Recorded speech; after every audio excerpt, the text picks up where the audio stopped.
Mesdames et messieurs, bonsoir. Merci d'avoir choisi RTI1 à la une de ce 20h.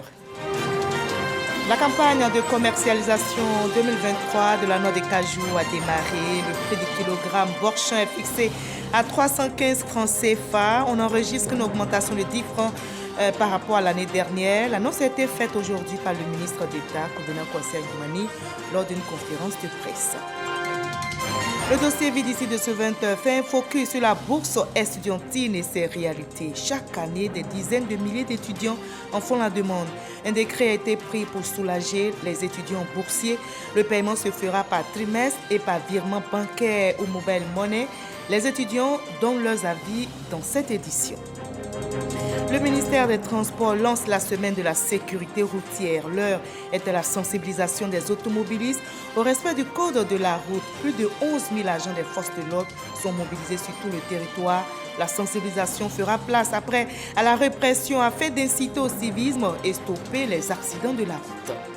Le monde de la mode est en deuil. Paco Rabanne, cet été aujourd'hui en France, à l'âge de 88 ans, célèbre à partir des années 60 grâce à ses robes métalliques. Il a apporté un souffle de modernité au monde de la mode avec des défilés innovants et des parfums devenus des incontournables.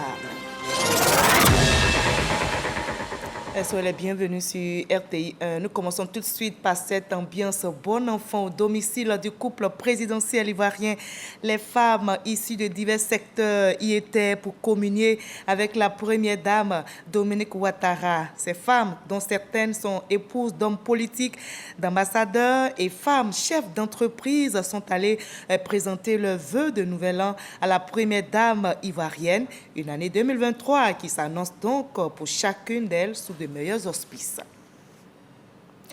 Et c'est reparti pour la campagne de commercialisation de la noix de cajou. Cette année 2023, le prix du kilogramme Borchamp est fixé à 315 francs CFA, un prix obligatoire fixé pour la noix de cajou bien séchée et bien triée. Cette campagne enregistre une augmentation de 10 francs CFA par rapport à l'année dernière. L'annonce a été faite aujourd'hui même par le ministre d'État, Kobena Kwasi Agumani. Lansine Bakayoko pour le reportage.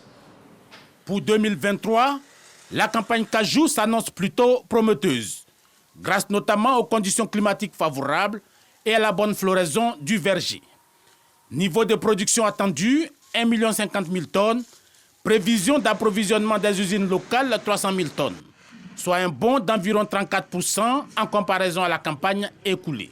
Au titre des prix, le gouvernement a approuvé pour la campagne 2023 un prix Borchamp plancher obligatoire de 315 francs CFA par kilogramme pour la noix de cajou bien séchée et bien triée, ne comportant aucune matière étrangère. Si le cajou se porte relativement bien, ce n'est pas le cas au niveau du coton ravagé par les jacides, des insectes particulièrement nocifs pour la spéculation.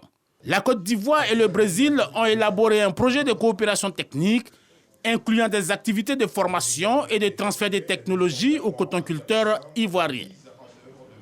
Je vous conduis à présent à la 9e réunion ministérielle de l'initiative d'Accra.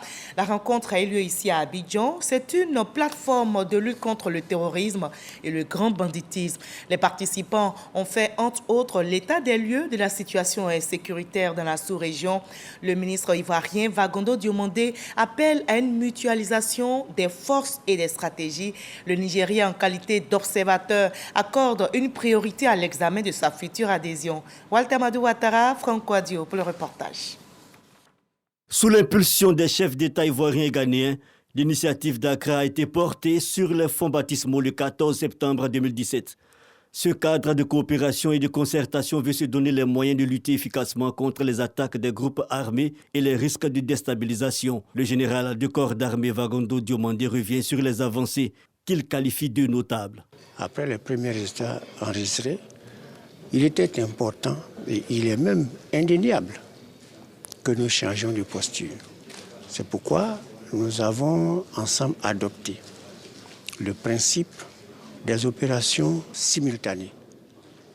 Parce que tout simplement, mobiliser les moyens et les troupes pour des opérations d'envergure qui impliquent plusieurs pays est beaucoup plus difficile que de mener des opérations aux différentes frontières par chaque pays de façon à libérer les espaces qui sont occupés par les terroristes et permettre aux populations qui ont déserté ces zones-là de repartir dans leurs zones d'habitation habituelles. L'un des points forts de cette rencontre, c'est la volonté affichée de la République fédérale du Nigeria de devenir membre à part entière. Le Nigeria, pour le moment, n'est pas membre de cette initiative, mais vu l'ampleur et l'importance également de l'impératif de devoir collaborer pour pouvoir endiguer ces fléaux de manière effective, il n'était pas normal que le Nigeria reste à l'écart. Donc nous sommes en train d'explorer des voies et moyens pour pouvoir officiellement et de manière solennelle être membre à part entière de cette initiative. Pour rappel, l'initiative d'Accra est animée par le Bénin, le Burkina Faso, la Côte d'Ivoire, le Ghana, le Mali, le Niger et le Togo. Et l'emploi jeune est toujours une priorité dans notre pays. Après plus de 3 ans de mise en œuvre, le projet d'insertion socio-professionnelle des jeunes et promotion de l'économie verte séculaire dans la région du Sud Comoé a pris fin. Tous les acteurs impliqués dans le projet viennent de se retrouver dans la ville historique de Grand Bassam pour faire le bilan de ce projet qui a permis de former et de financer 521 jeunes de la région, nous rapporte David Soyo Jamagagi. Ils sont 521 bénéficiaires du projet socio-professionnel des jeunes et promotion de l'économie verte et circulaire dans le Sud Comoé. Ces jeunes ont bénéficié de financement d'activités génératrices de revenus et de formation dans la pisciculture, dans l'élevage et dans l'agroécologie. J'ai bénéficié d'une formation en culture maraîchère bio. La formation a duré 4 mois. J'ai bénéficié d'un fonds d'un montant de 500 000 francs. J'ai mis sur pied un salon de coiffure. C'est là-bas que j'emploie 2 coiffeuses, un coiffeur et puis une fille de ménage. Démarré en mars 2019 et exécuté durant 45 mois, le projet vise à réduire considérablement le chômage des jeunes tout en préparant la région à une transition énergétique et respectueuse de l'environnement. Une démarche qui cadre avec la vision de l'Union européenne, partenaire technique et financier du projet. Le cœur de cette action a donc concerné l'emploi et l'insertion des jeunes, qui est également une priorité de l'agenda 2030 pour le développement durable, à travers l'objectif 8, qui vise à promouvoir une croissance économique soutenue, partagée et durable. Réussir socialement et économiquement dans sa propre localité, en exploitant et en valorisant ses ressources, est l'une des fiertés de ce projet initié et cofinancé par le Conseil régional du Sud Comoé. En ce qui nous concerne, nous prendrons donc toute notre part dans la mise en œuvre de la vision politique du président de la République, son Excellence M. Alassane Ouattara, en faveur de la jeunesse qui demeure la priorité pour cette année 2023. Il est donc important, chers jeunes, que vous appréciez ce projet comme chemin pour vous permettre de vous prendre en charge. Autre temps fort de la rencontre, la visite de toutes les parties prenantes impliquées dans la mise en œuvre du projet sur le site de démonstration et de formation des fermes agroécologiques. La stratégie et les méthodes utilisées sont en cours de diffusion dans les autres régions de Côte d'Ivoire. Coût global du projet d'insertion socio-professionnelle, 525 millions de francs CFA. Voilà, et l'année 2023, vous le savez, est dédiée aux jeunes. Justement, le ministère de l'enseignement technique, de la formation professionnelle et de l'apprentissage, dans sa mise en œuvre du programme de la deuxième chance, continue de renforcer les capacités de son personnel et des jeunes. 33 formateurs de 4 filières de l'enseignement technique et de la formation professionnelle viennent de bénéficier d'un renforcement des capacités en France. Issa Tchounayo nous explique. 33 enseignants des 4 filières de l'enseignement technique et de la formation professionnelle formés en France dans le cadre de la mise en œuvre du programme de l'Académie des talents et de l'école de la deuxième chance. Un programme initié par le ministère de l'enseignement technique, de la formation professionnelle et de l'apprentissage. De retour de l'Hexagone, ils ont été reçus par le ministre Kofi Nguessan au lycée technique de Cocody. Tout ce que nous avons acquis comme nouvelles connaissances à Paris-Dijon, nous allons essayer dans la mesure de nos possibilités, parce qu'il faut reconnaître que ce n'est pas les mêmes réalités, nous allons essayer de mieux adapter ça par rapport à notre réalité ici. Il faut donc, pour nous autres acteurs, que chacun, en ce qui le concerne, change ses logiciels. que nous nous adaptions aux méthodes nouvelles d'apprentissage qui mettent les enfants au cœur de l'apprentissage. Pour le ministre de l'Enseignement technique, de la formation professionnelle et de l'apprentissage, cette formation des formateurs va renforcer le dispositif de son département dans l'apprentissage des jeunes. C'est le début d'un vaste programme de formation de formateurs. Nous avons ciblé le secteur hôtellerie, tourisme. Et demain, ce sera la plomberie, la menuiserie, l'ébénisterie et l'électricité, bâtiment. Et donc, au fur et à mesure, nous allons demander à nos partenaires de nous accompagner, de nous offrir des opportunités pour que nos formateurs voient autre chose que ce qu'ils ont l'habitude de voir ici en Côte d'Ivoire.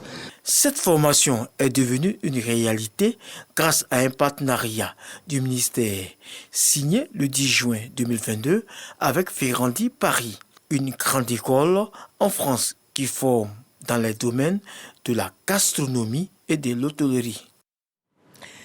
La bourse et le secours financier représentent un appui non négligeable pour les étudiants qui en bénéficient. Chaque année, des dizaines de milliers d'entre eux en font la demande.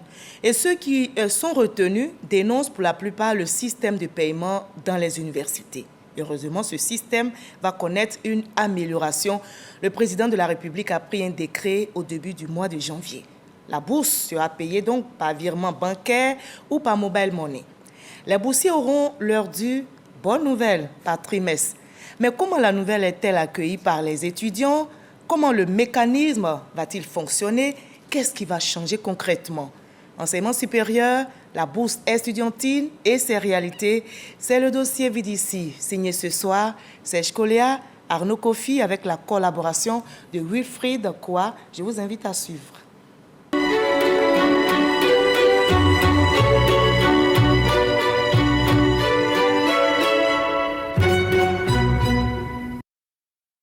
À l'université Félix Houphouët-Boigny de Cocody, comme dans beaucoup d'autres universités publiques de Côte d'Ivoire, le paiement de la bourse et du secours financier constitue une période d'affluence devant les guichets. Pour espérer être parmi les premiers servis, il faut se lever de bonne heure. Il y a des moments où on devrait sécher les coups, se taper un très long rang qui n'est pas d'ailleurs organisé.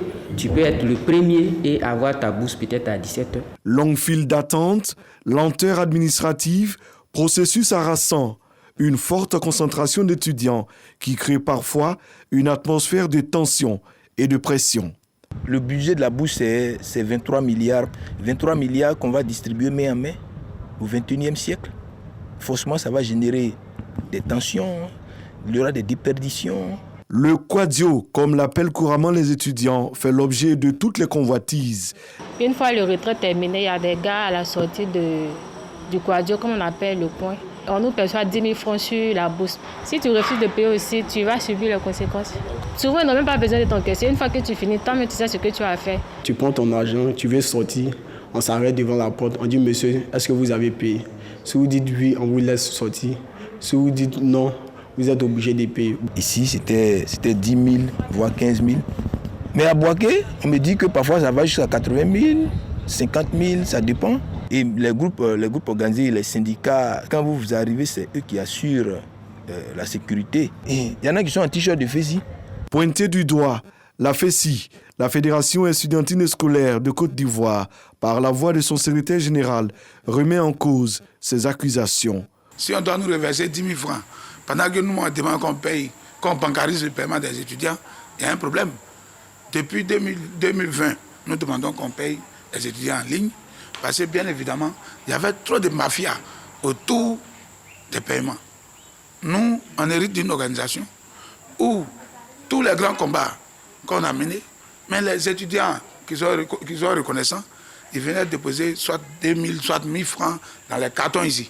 Pour Sinclair Allah, ces mauvaises pratiques existent, mais ne relèvent pas forcément de l'organisation qu'il dirige. C'est sûr de tout le monde universitaire. Voilà, on appelle ça les cas. Et ces cas-là, il y a certains qui sont assis, des gestionnaires, des filières, des UFR, qui, eux, reçoivent la moitié de l'argent de l'étudiant. Et donc, aujourd'hui, ce qui était facile à dire, c'est de dire que c'est la FESI. Et comme la FESI a le dolage, Il était important que nous, intelligemment, on démontre à l'opinion nationale et internationale qui est le vrai bourreau. À la direction de l'orientation et des bourses, le premier responsable a eu écho de ces informations qui circulent. Pour lui, ce ne sont que des rumeurs sans véritable fondement. Même ceux qui se sont déclarés comme victimes, on leur a dit de nous désigner les personnes qui se sont rendues coupables de cet acte odieux. Mais nous n'avons jamais eu de preuves concrètes. Mais toujours est-il qu'il faut prendre toutes les précautions pour ne pas que ce phénomène-là persiste. Selon le directeur, les critères de choix des candidats à la bourse sont connus et rigoureusement respectés. La commission fait la sélection conformément aux critères et à l'enveloppe budgétaire disponible. Ces histoires des réseaux, c'est simplement de l'arnaque. Le processus d'attribution de bourse, il est transparent. Personne ne peut influencer les décisions de la commission telles que dit et telles que ça se fait. Même moi, en tant que directeur de bourse, je suis membre statutaire, le seul membre de la direction de bourse à la commission. Les collaborateurs ne sont pas membres statutaires. Depuis le 4 janvier 2023, le gouvernement, à l'issue de son premier conseil des ministres de l'année, a entériné le vœu de milliers d'étudiants. La bourse sera désormais payée par virement bancaire ou par mobile money. Je suis très contente de la nouvelle. D'abord, ça va m'éviter de faire le rang. Ça va m'éviter de payer les 10 000 francs non justifiés. Et ça va me permettre, en tout cas, d'être libre en fait. Nous saluons le président de la République pour vraiment son action qui vient de poser. C'est une action salvatrice. C'est un pas véritablement important qui va permettre de changer beaucoup de choses. Nous restons vigilants et résolument tournés dans la vision du président de la République. Une décision salutaire pour l'ensemble de la communauté universitaire. Ce décret, d'abord, permet d'organiser le circuit de paiement des bourses, permet à chaque bénéficiaire d'une bourse de tout bien d'un secours financier de percevoir sa bourse là où il se trouve et loin des prédateurs. Le décret va permettre de réorganiser le circuit de paiement des bourses scolaires et universitaires. Tous les trimestres, les boursiers auront leur dû. Pour l'année académique 2022-2023, environ 55 000 étudiants bénéficient d'une bourse ou d'un secours financier. Chaque année, 60 000 demandes sont enregistrées. Le budget alloué se chiffre à environ 23 milliards de francs CFA. Voilà, c'était la bourse de l'étudiant et ses réalités. Une bourse qui sera payée, vous l'avez entendu, par trimestre et par virement bancaire ou mobile money. Dossier réalisé pour vous par Serge Koléa, Arnaud Kofi et Wilfried Koua.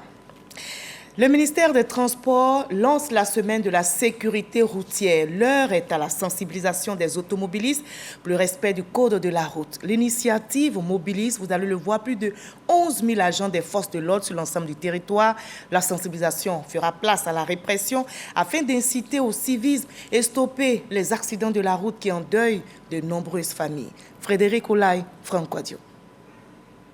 Abidjan Plateau, des rollers en mouvement entre les véhicules, séance de distribution de prospectus aux automobilistes, un acte de sensibilisation au respect du code de la route. Ces rollers sont mis en mission par le ministère des Transports qui lance ainsi la semaine de la sécurité routière. Cette semaine consiste donc à sensibiliser les automobilistes, les usagers de la route, sur leurs responsabilités en matière de sécurité routière. Elle va donc s'étaler sur 7 jours et sur les 7 jours, on va monter progressivement en puissance. En plus de la sensibilisation, les cas où il n'est pas question de laisser partir les automobilistes feront l'objet donc de sanctions. De ce jour, 3 février au 10 février prochain, 7 jours durant, plus de 11 000 policiers et gendarmes sont mobilisés pour le respect des principes de la route. Le gouvernement, par cette semaine nationale dédiée à la sécurité, espère réduire considérablement l'incivisme et les cas d'accident. Certains automobilistes vont changer de comportement.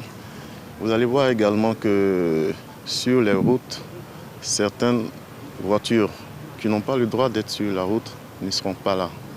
Pour cette semaine-là, vous allez remarquer que la fluidité sur nos routes sera de mise pour la simple raison que les personnes qui ont des véhicules qui ne sont pas en règle ne vont pas prendre les routes. Ça va donc contribuer à la sécurité routière que nous recherchons tant. Ça va sauver des vies également. La semaine de la sécurité va se dérouler durant les 11 prochains mois. Sur l'ensemble du territoire ivoirien, en 2022, ce sont plus de 1000 morts qui ont été enregistrés sur les routes, situation due à l'indiscipline des automobilistes. Voilà, nous sommes donc dans la semaine nationale de la sécurité routière. Il y a trop d'accidents sur nos routes du fait des comportements des usagers de la route. Disons tout stop à l'incivisme sur la route. La Côte d'Ivoire abritera la prochaine CAN, la Coupe d'Afrique des Nations. La direction générale de la RTI a donc reçu la délégation MTN Côte d'Ivoire et cette entrevue vise à créer un cadre d'échange permanent pour un partenariat plus accru entre les deux structures. La RTI étant le diffuseur officiel de la CAN 2023, ils entendent donc mutualiser leurs efforts pour une meilleure diffusion de la 34e édition de la Coupe d'Afrique des Nations. Jamagagi.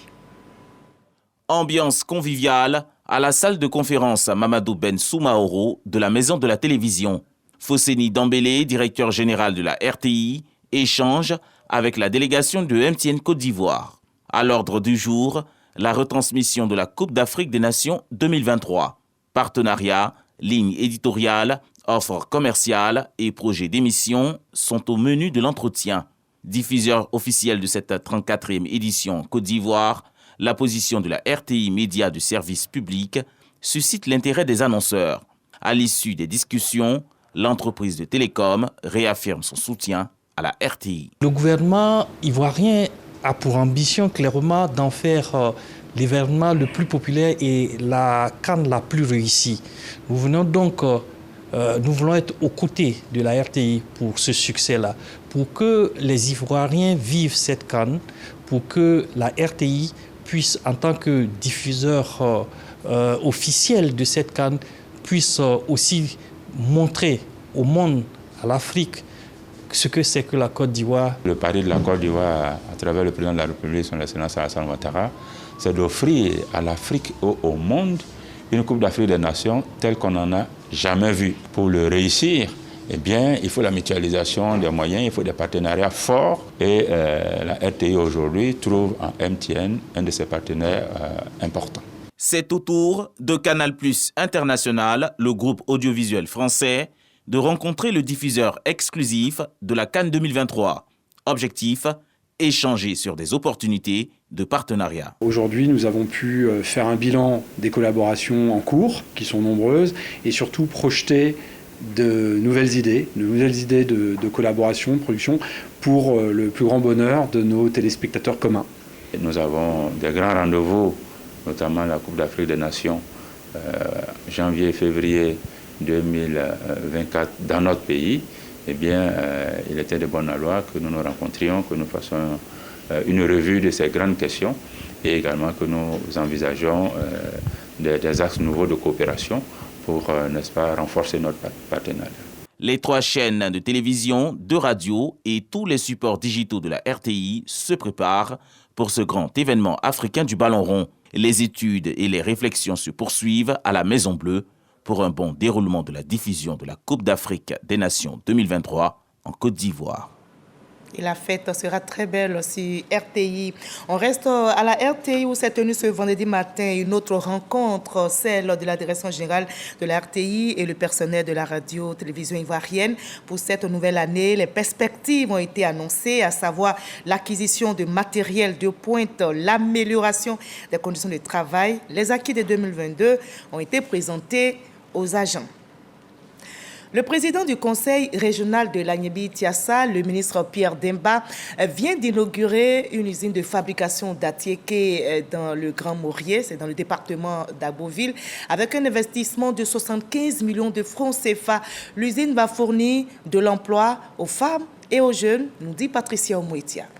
Avec un investissement d'environ 75 millions de francs CFA, le bâtiment de l'unité de production d'Atiéké de Grand Maurier dispose entre autres d'une broyeuse et d'une essoreuse qui permet de sécher la semoule de manioc. En tout cas, nous sommes très contents. Ça nous rend vraiment la tâche facile. Ça permet à nos parents vraiment de ne plus maintenant aller dans les porte-portes, ce qui fait que souvent on a des problèmes au niveau des pieds et tout ça là. Donc vraiment, nous disons vraiment merci. L'objectif est de créer des opportunités d'affaires pour les femmes à travers des activités génératrices de revenus, mais surtout de réduire la pénibilité de leurs tâches. Merci pour le don de cette usine d'Attiéké aux femmes de la sous-préfecture de Grand Maurier. En nous offrant cette usine d'Attiéké, vous marquez votre détermination à lutter contre la précarité et à voir nos mères, nos sœurs, nos filles se prendre en charge. À terme, dans chaque gros village, une unité de transformation de manioc sera construite. Nous allons développer un volet transport, donc du manioc des champs vers les usines et des usines vers les marchés. Au-delà, donc, il y a la commercialisation de tout ce qui est produit ici.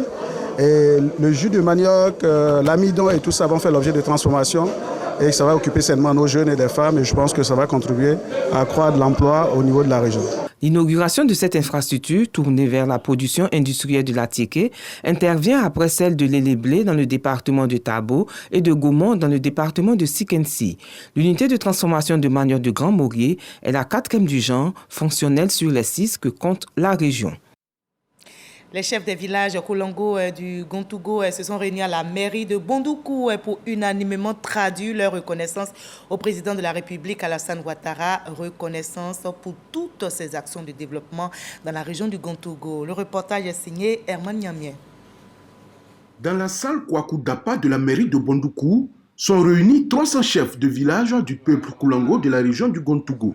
Sous l'autorité de leur chef suprême Dagbolo Lango II, ils sont venus exprimer leur reconnaissance au président de la République Alassane Ouattara pour toutes ses actions de développement dans leur région. Ils ont surtout salué l'élévation de leur fils Kobina Kwasi Adjoumani au rang de ministre d'État, une première pour un fils de la région depuis l'indépendance de la Côte d'Ivoire. Nous, chefs de village Koulango réunis sous l'autorité de Dagbolo Lango II, chef suprême de Koulango, exprimons notre gratitude à son Excellence, M.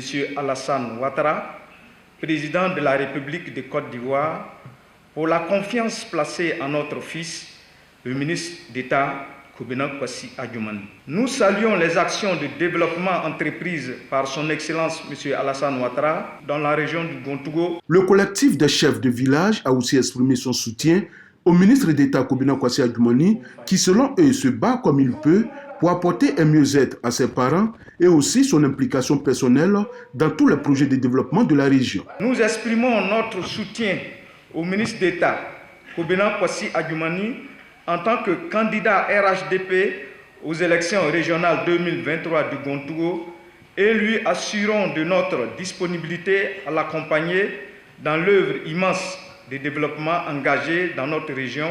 Le collectif des chefs de village Koulango a appelé l'ensemble des fils et filles de la région à la cohésion, à l'entente et à l'unité autour du ministre d'État Kobina Kwasi Adjoumani afin d'assurer pleinement le développement du Gontougo. Il est parti, mais la Côte d'Ivoire ne l'oubliera jamais. Le vice-président du Sénat, décédé en décembre dernier à l'âge de 71 ans, a reçu les honneurs de l'ensemble des sénateurs ivoiriens et ceux des représentants des institutions de la République.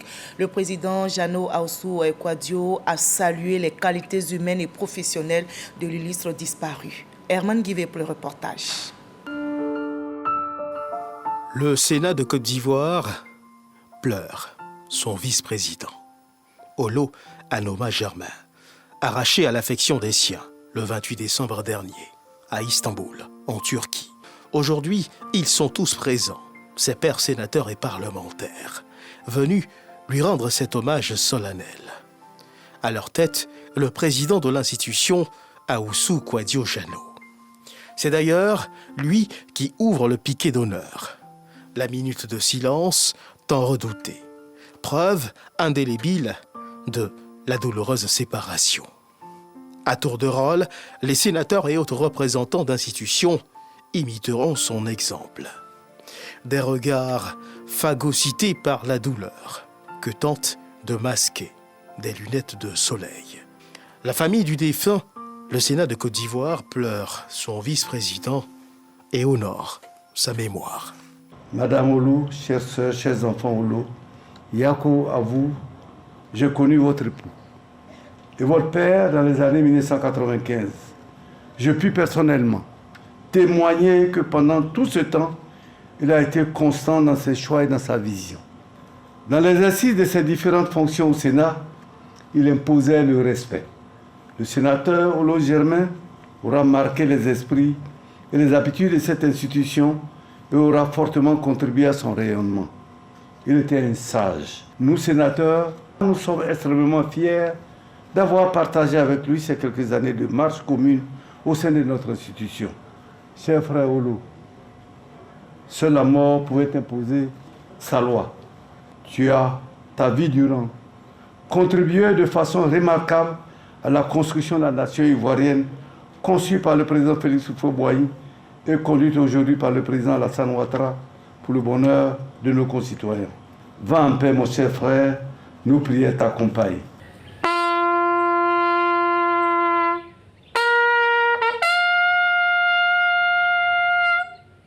Les honneurs militaires sont délivrés aux défunts par un détachement de la garde républicaine. Le drapeau de la nation est ensuite remis à la veuve du disparu. Et comme pour lui rendre un ultime hommage, tenter de décourager la mort qui semble crier victoire, cette haie d'honneur formée par les sénateurs et députés présents, marquée d'acclamations, pour dire au revoir au sénateur Germain Anoman Olo, sénateur de la région du Sud Comoré.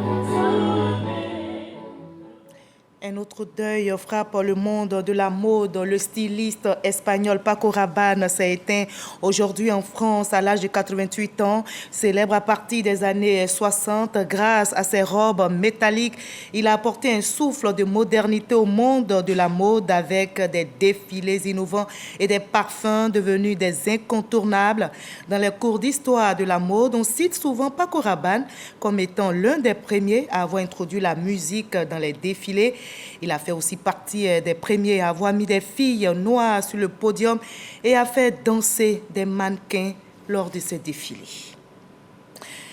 Bonne nouvelle qui pourrait quand même apporter un peu de gaieté à ce 20h avant de nous séparer. Au Mali, le médecin de l'OMS enlevé il y a une dizaine de jours à Ménéka a été relâché. Heureusement, le docteur Diawara avait été enlevé le 23 janvier dernier en pleine ville de Ménéka alors qu'il circulait en voiture.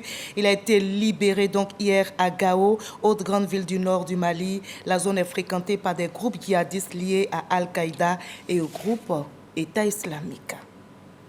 Fin de ce 20h supervisé par Hervé Blé, réalisé par Mariette Alangba, Awa Diomandé. Merci à toutes les équipes techniques, à Perpétuquement et surtout à vous de nous avoir suivis. Demain 20h, vous avez rendez-vous avec Olo Klubali. Très belle soirée. Prenez soin de vous.